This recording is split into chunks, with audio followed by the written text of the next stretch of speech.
banyak hal secara bersamaan. Tahunnya berapa? Kurang lebih 1784. Setelah itu, di tahun berikutnya ada namanya, perkembangan berikutnya ada revolusi 2.0. Ciri khas utamanya apa? Dibukanya produksi secara massal atau conveyor, biasanya itu yang jalan ban berjalan, tahu ya, di pabrik-pabrik ada yang jalan seperti itu. Munculnya conveyor, produksi secara massal, semuanya berbasis energinya sudah ada. Tahunnya 1870-an.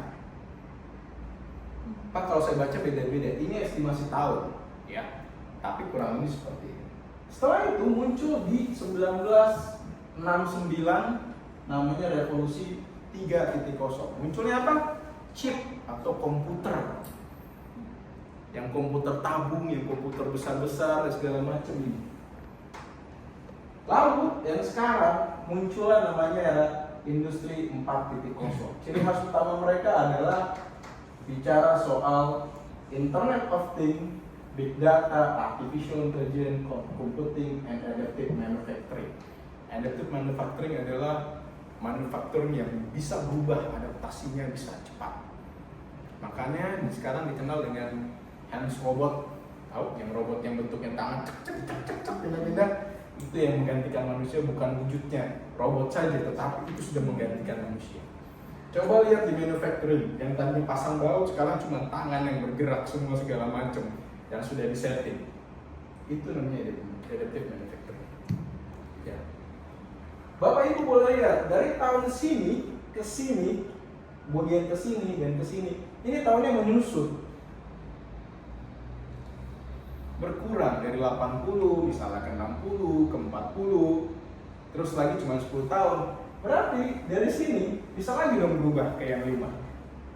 Dulu McKinsey sudah memprediksi 2017 di era 4.0 jika terjadi akan ada 70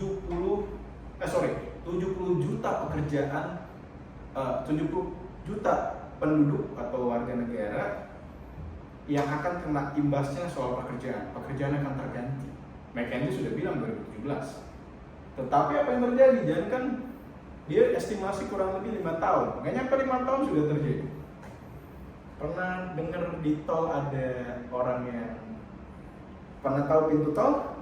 Iya. Tahu bahwa dulu itu di dalamnya ada orang yang mengembalikan uang? Iya Pak. Iya Pak.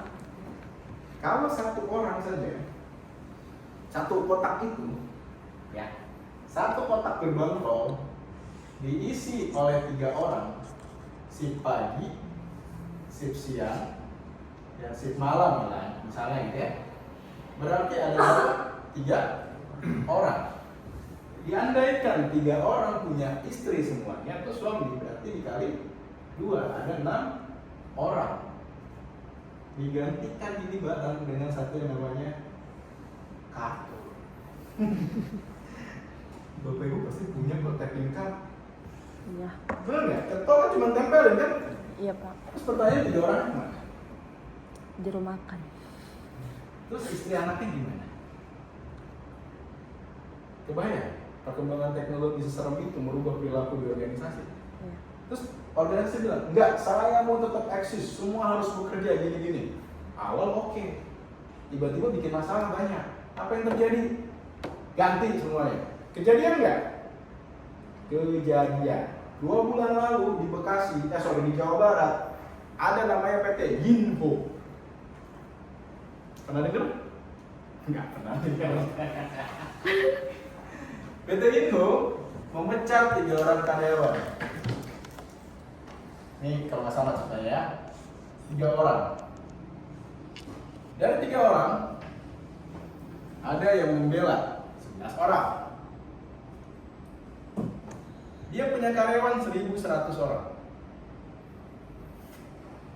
Membela 3 orang, dia sweeping, dia suruh berhenti bekerja 1.100 orang. Tidak bekerja, tidak boleh bekerja, di sweeping. Boleh lihat videonya. After di sweeping, apa yang terjadi? Perusahaan rugi 1 hari dan kena penalti untuk pembayaran yang barang yang tidak terjadi, dia harus bayar 40 M. Terus apa yang dibikin kesimpulan oleh perusahaan? Pecat semuanya, saya nggak suka. Ya. Tutup perusahaan sekarang. Baru dalam sejarahnya saya lihat orang di PHK disyukurin sama netizen. Serius, saya nggak bohong. Mulai lihat di komentar, goblok tolong gara-gara ini, mana tuh yang provokator yang sudah muncul dan lain-lain. Ini yang korbannya. Itulah kenapa saya bilang lebih gampang memanage mesin Daripada manusia. daripada manusia.